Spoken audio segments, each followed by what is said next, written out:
Hello dears, എല്ലാ മക്കൾക്കും എജുനേറ്റിൻ്റെ മറ്റൊരു ക്ലാസ്സിലേക്ക് സ്വാഗതം. ഇന്നത്തെ ക്ലാസ്സിൽ നമ്മൾ നോക്കാനായിട്ട് പോകുന്നത് 5ാം ക്ലാസ്സിലെ മക്കളുടെ ബേസിക് സയൻസിൻ്റെ മോഡൽ ക്വസ്റ്റ്യൻ പേപ്പറാണ്. ക്ലാസ്സിലേക്ക് കിടക്കുന്നതിന് മുന്നേ ചാനൽ ആദ്യമായി കാണുന്നവരാണെങ്കിൽ ഒന്ന് സബ്സ്ക്രൈബ് ചെയ്ത് സപ്പോർട്ട് ചെയ്യാൻ മറക്കരുത്. അതുപോലെ വീഡിയോ നിങ്ങളുടെ കൂട്ടുകാരിലേക്ക് ഒന്ന് ഷെയർ ചെയ്ത് കൊടുക്കണേ. ബേസിക് സയൻസിൻ്റെ ഒരു സെറ്റ് ക്വസ്റ്റ്യൻ പേപ്പർ നമ്മൾ ഓൾറെഡി അപ്ലോഡ് ചെയ്തിട്ടുണ്ട്. ആ വീഡിയോ കാണാത്തവർ STD5 ക്വസ്റ്റ്യൻ പേപ്പേഴ്സ് എന്നുള്ള പ്ലേലിസ്റ്റ് ഉണ്ട്, അതിലെടുത്ത് നോക്കുക. അപ്പോൾ നിങ്ങൾക്ക് ആ വീഡിയോ ലഭിക്കുന്നതാണ്. അപ്പോൾ ശരി, നമുക്ക് നേരെ ക്ലാസ്സിലേക്ക് കടക്കാം. Answer any 5 from the 7 activities given below. താഴെ നമുക്ക് 7 ആക്ടിവിറ്റികളാണ് തന്നത്. അതിൽ ഏതെങ്കിലും 5 ഉത്തരം എഴുതിയാൽ മതി എന്നാണ് പറഞ്ഞിട്ടുള്ളത്. നമുക്കെല്ലാം നോക്കാം കേട്ടോ. ആക്ടിവിറ്റി 1 എന്താണ്? Science club conducted a programme named with the doctor. With the doctor എന്നുള്ള ഒരു പ്രോഗ്രാം സയൻസ് ക്ലബ്ബ് സ്കൂളിൽ സംഘടിപ്പിക്കുകയാണ്. The event discussed about eye diseases and how to protect the ears. ഈ ഇവൻറ്റിൽ എന്താ വിഷയം വരുന്നത്? ഐ ഡിസീസസിനെ കുറിച്ച്, അതായത് കണ്ണ് രോഗങ്ങളെക്കുറിച്ചും നേത്രരോഗങ്ങളെക്കുറിച്ചും പിന്നെ എന്താണ് പ്രൊട്ടക്ഷൻ ഓഫ് ദ ഇയേഴ്സ്, അതായത് ചെവികളുടെ പ്രൊട്ടക്ഷനെ കുറിച്ചുമാണ് നോക്കുന്നത് കേട്ടോ ഈ പ്രോഗ്രാമിൽ പരിപാടി സംഘടിപ്പിക്കുന്നത്. ക്വസ്റ്റ്യൻ എന്താണ്? Write the name and symptoms of any diseases that effects the I. നമ്മുടെ കണ്ണിനെ ബാധിക്കുന്ന ഏതെങ്കിലും ഡിസീസസിനെ കുറിച്ച് അതിൻ്റെ സിംറ്റം, അതിൻ്റെ എന്താണ് അടയാളങ്ങളുണ്ടല്ലോ, അതും എഴുതാനാണ് പറഞ്ഞിട്ടുള്ളത്. അപ്പോൾ ഐ ഡിസീസസ് നമ്മൾ ഒരുപാട് പഠിച്ചിട്ടുണ്ട്. റെഡ് ഐ പഠിച്ചിട്ടുണ്ട്, അതുപോലെ കളർ ബ്ലൈൻഡ്നെസ്, നൈറ്റ് ബ്ലൈൻഡ്നെസ്, പിന്നെ എന്താണ് നമ്മളുടെ കാറ്ററാക്ട്, ഇതൊക്കെ പഠിച്ചിട്ടുണ്ട് അല്ലേ? അതിൽ ഏതെങ്കിലും ഒരെണ്ണം എഴുതിയാൽ മതി. ഞാനിവിടെ എഴുതിയിരിക്കുന്നത് നോക്കൂ, കോൺജങ്ക്റ്റിവിറ്റീസ്, അതായത് നമ്മുടെ റെഡ് ഐ തന്നെയാണ് കേട്ടോ. ചെങ്കണ്ണുണ്ടല്ലോ, അതിൻ്റെ symptoms redness in the white off the I.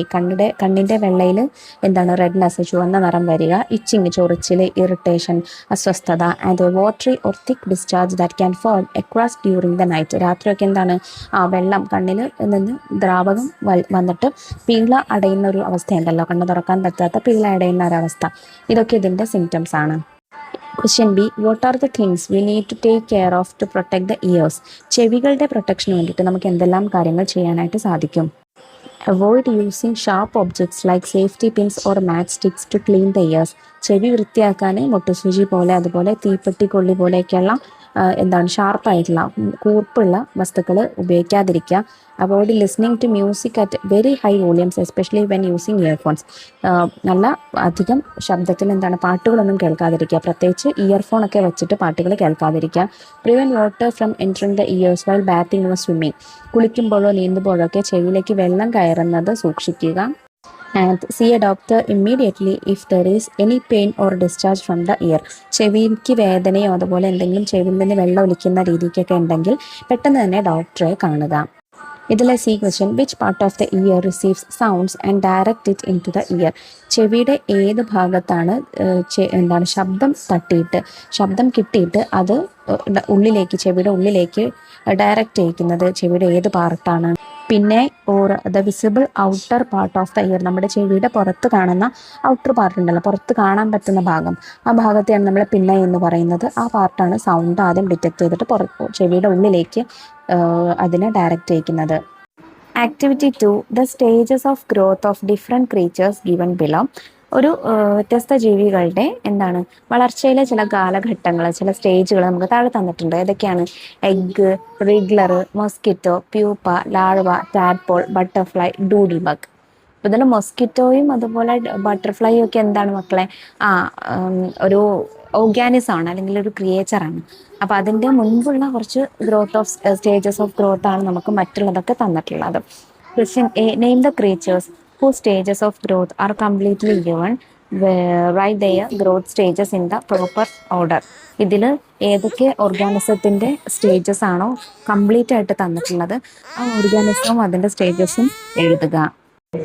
The creatures whose stages are completely listed is the mosquito. മസ്കിറ്റോയുടെ എന്താണ് കംപ്ലീറ്റ് സ്റ്റേജസ് ആണ് നമുക്ക് ഈ ലിസ്റ്റിൽ തന്നിട്ടുള്ളത്.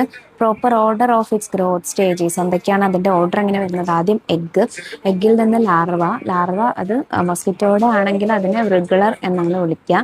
പിന്നെ അതിൽ നിന്ന് പ്യൂപ്പയിൽ നിന്ന് മസ്കിറ്റോ ആവും. ഇതിലെ B question, identify and write the larva of the creatures given below. താഴെ നമുക്ക് 2 ക്രീച്ചേഴ്സിൻ്റെ പിക്ചർ വന്നിട്ടുണ്ട്. ഒരെണ്ണം ഫ്രോഗാണ്, പിന്നെ ഒരെണ്ണം കോക്രോച്ച് ആണ്. അപ്പോൾ ഇതിൻ്റെ ലാർവയുടെ പേര് എഴുതാനാണ് പറഞ്ഞിട്ടുള്ളത്. ഫ്രോഗിന്റെ ലാർവയെ ടാഡ്പോൾ എന്നാണ് വിളിക്കുക. കോക്രോച്ചിന്റെ ലാർവ നിംഫ് എന്നാണ് വിളിക്കുക. Question C, name the process that happens to the creatures in this manner. ഇത്തരത്തിൽ വ്യത്യസ്ത സ്റ്റേജുകളിലൂടെ കടന്നു വന്നിട്ട് ഒരു ക്രീച്ചറായി മാറുന്ന ഈ പ്രോസസ്സിനെ വിളിക്കുന്ന പേരെന്താണ്? മെറ്റാമോർഫോസിസ് എന്നാണ്. അതായത് എഗ്ഗിൽ നിന്ന് എഗ്ഗ് വിരിഞ്ഞ് ലാർവയായി, ലാർവയിൽ നിന്ന് വീണ്ടും എന്താണ് പുതിയൊരു ക്രീച്ചറായി മാറുന്ന ഈ തരത്തിലുള്ള ഓർഗാനിസത്തിന്റെ വളർച്ചയെ നമ്മൾ മെറ്റാമോർഫോസിസ് എന്നാണ് വിളിക്കുക. നെക്സ്റ്റ് ആക്ടിവിറ്റി നോക്കൂ. Observe the picture. ചിത്രം നോക്കൂ. ചിത്രത്തിൽ എന്താ മക്കളെ കാണുന്നത്? Question A, which device is depicted in the picture. ഈ ചിത്രത്തിൽ കാണുന്ന ഇമേജ് എന്താണ്? സോളാർ പാനലിന്റെ ചിത്രമാണ് നമുക്ക് കാണുന്നത്. Question B, which form of energy is used in this. ഇതിൽ യൂസ് ചെയ്യുന്ന എനർജി ഫോം ഏതാണ്? സോളാർ എനർജിയാണ്. ഫ്രം ദ സൺ അല്ലെ, സൂര്യനിൽ നിന്നുള്ള solar energy. Question C, write any 3 advantages of using this type of devices. ഇത്തരത്തിലുള്ള ഡിവൈസസ് യൂസ് ചെയ്യുന്നുണ്ട്, അതായത് സോളാർ എനർജി വഴി സോളാർ പാനലൊക്കെ യൂസ് ചെയ്യുന്നതുകൊണ്ട് നമുക്കുള്ള എന്തെങ്കിലും 3 അഡ്വാൻറ്റേജ് എഴുതണം. അപ്പോൾ എന്തൊക്കെ എഴുതാം മക്കളെ? It uses sunlight which is an inexhaustible and natural resource. ഇത് സൺലൈറ്റ് ആണ് യൂസ് ചെയ്യുന്നത് സോളാർ പാനലിൽ. അതൊരിക്കലും എന്താണ് തീർന്നു പോവാത്ത നാച്ചുറൽ റിസോഴ്സ് ആണ്. അതുപോലെ it does not produce greenhouse gases or air pollution during operation. ഇത് വർക്ക് ചെയ്യുന്ന സമയത്ത് എന്താണ് എയർ പൊല്യൂഷൻ ഉണ്ടാക്കുന്നില്ല. അതുകൊണ്ട് വളരെ എക്കോ ഫ്രണ്ട്ലി ആണ് ഈ device. Third, once installed solar panels require very little maintenance and have no moving parts that wear out. നമ്മൾ സോളാർ പാനൽ വെച്ച ശേഷം നമുക്ക് എന്താണ് അതിൻ്റെ മെയിൻ്റനൻസ്, അതിന് ശേഷമുള്ള ചിലവ് വളരെ കുറവാണ്. അതുപോലെ തന്നെ അതിൻ്റെ പാർട്സിനൊന്നും ടിയർ ആൻഡ് വിയർ സംഭവിക്കാറില്ല, കേടുപാടുകളോ തേയ്മാനങ്ങളോ ഒന്നും സംഭവിക്കാറില്ല. അപ്പോൾ എന്താണ് നമുക്ക് കോസ്റ്റ് കുറയ്ക്കാം, അല്ലെങ്കിൽ ലോ മെയിൻ്റനൻസ് ആണെന്നൊക്കെ എഴുതാം. Activity 4. Examine the classification of some organisms done by Rama and Suma given below. രമയും സുമയും കുറച്ച് ഓർഗാനിസത്തെ ക്ലാസിഫൈ ചെയ്ത് എഴുതിയ ടേബിളാണ് നമുക്ക് താഴെ തന്നിട്ടുള്ളത്. ആദ്യം രമയുടേത് നോക്കാം. രമ എഴുതിയത് നോക്കൂ. റെപ്റ്റൈൽസിൽ വന്നിരിക്കുന്നത് സ്നേക്ക്, ക്രോക്കഡൈൽ, ഹൗസ് ലിസാർഡ് തുടങ്ങിയവയാണ്. സ്നേക്ക് എന്ന് വെച്ചാൽ പാമ്പ്, ക്രോക്കഡൈൽ മുതല, ഹൗസ് ലിസാർഡ് പല്ലി, അറിയാലോ, അതൊക്കെ റെപ്റ്റൈൽസ് ആണല്ലേ. അതൊക്കെയാണ് റെപ്റ്റൈൽസിൽ തന്നെ വരുന്നതാണ്. Next amphibians. ആംഫിബിയൻസ് എന്ന് വെച്ചാൽ എന്താ മക്കളെ? റെപ്റ്റൈൽസ് എന്ന് വെച്ചാൽ ഉരകങ്ങൾ, അതായത് ഇഴജന്തുക്കൾ. ആംഫിബിയൻസ് എന്ന് പറയുമ്പോൾ എന്താണ്, നമ്മൾ ബോത്ത് വാട്ടറിലും അതുപോലെ കരയിലും, വെള്ളത്തിലും കരയിലും ഒരുപോലെ ജീവിക്കാൻ കഴിയുന്നവയാണ് ആംഫിബിയൻസ്. ആംഫിബിയൻസിൽ എഴുതിയിരിക്കുന്നത് ഫ്രോഗ്, സലമാൻഡർ, ടോർട്ടോയ്സ്. അപ്പോൾ ഫ്രോഗും സലമാൻഡറും ആംഫിബിയനാണ്. ടോർട്ടോയ്സ്, ആമ എന്ന് പറയുന്നത് എന്താണ്? ഒരു ആംഫിബിയൻ അല്ല അല്ലേ, അതൊരു റെപ്റ്റൈലാണ്. അതായത് വെള്ളത്തിൽ അമ്മയ്ക്ക് ജീവിക്കാനായിട്ട് സാധിക്കില്ല. ഓക്കെ, ഇനി സുമ എഴുതിയത് റെപ്റ്റൈൽസിൽ സ്കിങ്കും സ്നേക്കും അലിഗേറ്ററും ആണ്. ആംഫിബിയൻസിൽ ഫ്രോഗ്, സിസ്ലിയൻ, സലമാൻഡർ. ഇത്രയാണ് എഴുതിയിട്ടുള്ളത്. Question A, is there any mistake in the classification done by Rama and Suma. ഇവർ ക്ലാസിഫൈ ചെയ്ത് എഴുതിയതിൽ എന്തെങ്കിലും മിസ്റ്റേക്ക് ഉണ്ടോ എന്നാണ് ചോദിച്ചത്. യെസ്, ഉണ്ട്. There is a mistake in Rama's classification. Tortoises are not amphibians, they are actually reptiles. അപ്പോൾ മിസ്റ്റേക്ക് നമ്മൾ already പറഞ്ഞിട്ടുണ്ട്. ടോർട്ടോയ്സ് എന്താ ആംഫിബിയൻസിലല്ല, റെപ്റ്റൈൽസിലാണ് വരേണ്ടത്. Suma's classifications appears to be correct. സുമയുടെ ക്ലാസിഫിക്കേഷൻ എന്താണ്? കറക്റ്റാണ്, ശരിയാണ്. Question B, is it possible to include earthworm in the group of reptiles? Why? എർത്ത് വേമിനെ റെപ്റ്റൈൽസിന്റെ ഗ്രൂപ്പിൽ പെടുത്താനായിട്ട് പറ്റുമോ? എന്തുകൊണ്ട്? No, it is not possible because earthworms are invertebrates. Earthworms invertebrates ആണ്. അതുകൊണ്ട് തന്നെ അവയെ നമുക്ക് റെപ്റ്റൈൽസിൻ്റെ കൂട്ടത്തിൽ പെടുത്താനായിട്ട് സാധിക്കില്ല. Activity 5. Classify the given energy sources into renewable and non renewable energy sources. താഴെ നമുക്ക് കുറച്ച് എനർജി സോഴ്സസ് തന്നിട്ടുണ്ട്. അതിൽ റിന്യൂവബിൾ ഏതൊക്കെയാണ്, നോൺ റിന്യൂവബിൾ ഏതൊക്കെയാണെന്ന് എഴുതണം. റിന്യൂവബിൾ എന്ന് വെച്ചാൽ എന്താണ്? നമുക്ക് വീണ്ടും പുനരുൽപ്പാദിപ്പിക്കാൻ കഴിയുന്ന എനർജി സോഴ്സസ് ആണ് റിന്യൂവബിൾ. നോൺ റിന്യൂവബിൾ എന്ന് വെച്ചാൽ നമുക്ക് പിന്നീട് പുനരുൽപ്പാദിപ്പിക്കാൻ കഴിയാത്ത എനർജി സോഴ്സസ് ആണ്. നമുക്ക് തന്നിരിക്കുന്ന എനർജി സോഴ്സസ് ഏതൊക്കെയാണ്? Wind, petrol, LPG, sun, wave, kerosene. ഇതിൽ റിന്യൂവബിൾ എനർജി സോഴ്സസ് ഏതൊക്കെയാണ് മക്കളെ? വിൻഡ്, പിന്നെ സണ്ണ്, അതുപോലെ വേവ്. പിന്നെ നോൺ റിന്യൂവബിൾ എനർജി സോഴ്സസ് വരുന്നത് പെട്രോള്, അതുപോലെ LPG, kerosene. Question B, the use of which energy source, the renewable or non-renewable, is better for the future? Why?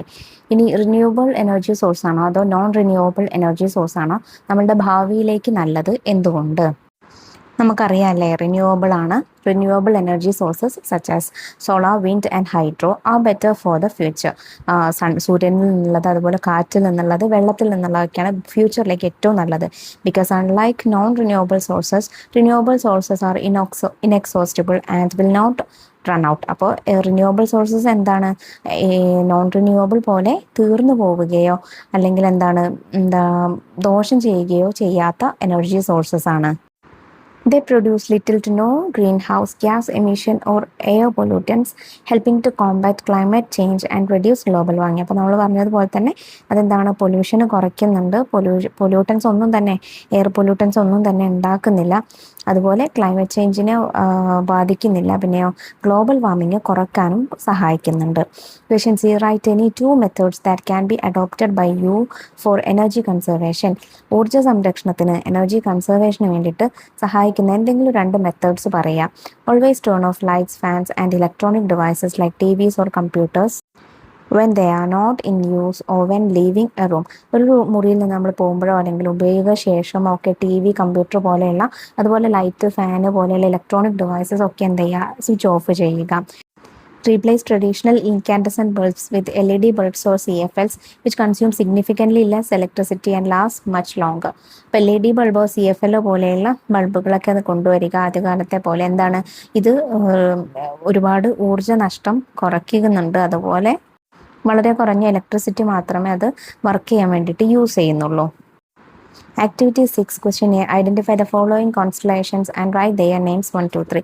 3 കോൺസ്റ്റലേഷൻസിൻ്റെ picture നമുക്ക് തന്നിട്ടുണ്ട്. ഇതിൻ്റെ പേര് എഴുതി കൊടുക്കണം.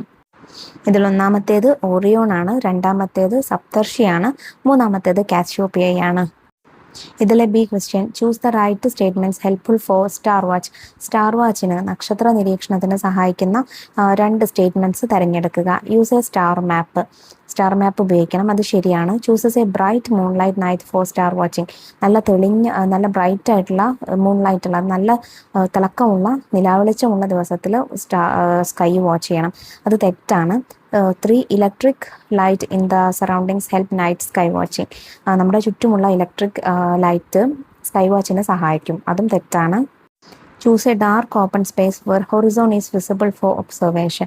എന്താണ്, ചക്രവാളം കാണുന്ന രീതിയിലുള്ള നല്ല തുറന്ന സ്ഥലത്ത് വെച്ച്, ഡാർക്കായിട്ടുള്ള ഇരുട്ടുള്ള സ്ഥലത്ത് വെച്ച് വേണം സ്കൈ വാച്ച് ചെയ്യാൻ, അത് ശരിയാണ്. അപ്പോൾ ഇതിൽ 1ഉം 4ഉം ആണ് ഏറ്റവും സ്റ്റാർ വാച്ചിന് ഏറ്റവും സ്യൂട്ടബിൾ ആയിട്ടുള്ള statements. Activity 7, complete the picturisation. നമുക്ക് താഴെ ഒരു വേർഡ്സാണ് തന്നിട്ടുണ്ട്. സെൻസറി ഓർഗൻസിൻ്റെ ബേസ് ചെയ്തിട്ടാണ്. നോക്കൂ, അതിൽ എയും ബിയും സിയും ഡിയും ഇയും എന്താണെന്ന് ഫില്ല് ചെയ്ത് കൊടുക്കണം. ആദ്യം സെൻസറി ഓർഗൻ ഏതാണ്, വിഷന് വേണ്ടി സഹായിക്കുന്ന, കാഴ്ചയ്ക്ക് സഹായിക്കുന്ന സെൻസറി ഓർഗൻ ഐ ആണ്. ഇയർ എന്തിനാണ് സഹായിക്കുന്നത്, ഹിയറിംഗ് ആണ്, കേൾവിക്കാണ്. പിന്നെ സ്മെല്ലിന് സഹായിക്കുന്ന സെൻസറി ഓർഗൻ നോസാണ്.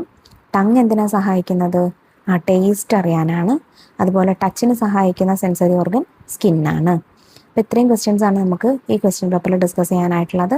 സിമ്പിൾ ക്വസ്റ്റ്യൻസ് ആണ്. എല്ലാ ചോദ്യങ്ങളും മക്കൾക്ക് മനസ്സിലായിട്ടുണ്ടെന്ന് വിശ്വസിക്കുന്നു. വീഡിയോ യൂസ്ഫുൾ ആയിട്ടുണ്ടെങ്കിൽ നിങ്ങളുടെ കൂട്ടുകാരിലേക്ക് നമ്മുടെ ക്ലാസ് ഒന്ന് ഷെയർ ചെയ്ത് കൊടുക്കുക.